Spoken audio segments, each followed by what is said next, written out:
గోంగూరతో ఒకసారి ఇలా కూర చేసుకోండి, చాలా రుచిగా ఉంటుంది. ముందుగా శుభ్రంగా గోంగూరని కడిగి పెట్టుకోవాలి. తర్వాత సన్నగా తరిగి ఒక కుక్కర్ గిన్నెలోకి వేసి దీంట్లోనే ఒక 4 పచ్చిమిరపకాయ ముక్కలు, అలాగే కొద్దిగా పచ్చిశనగపప్పును వేసుకోవాలి. వీలైతే ఈ పప్పుని కొద్దిసేపు నానబెట్టుకుంటే మంచిది. ఇప్పుడు దీంట్లోకి కొన్ని వాటర్ వేసి కుక్కర్ మూత పెట్టేసి మెత్తగా ఉడికించుకోవాలి. స్టవ్ పై కళాయి పెట్టి ఆయిల్ వేసి వేడైన తర్వాత పోపు దినుసులు వేసుకోవాలి. ఇవి కొద్దిగా వేగిన తర్వాత పచ్చిమిర్చి, ఎండుమిర్చి, ఉల్లిపాయలు వేసుకోవాలి.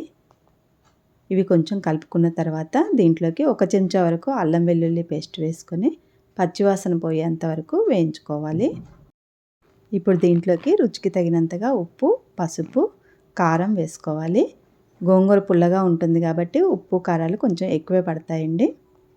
1 చెంచా వరకు ధనియాల పొడి, 1 చెంచా వరకు గరం మసాలా వేసుకొని ఒకసారి అంతా బాగా కలుపుకోవాలి. ఇది ఆయిల్ పైకి తేలేంత వరకు ఉడికించుకోవాలి.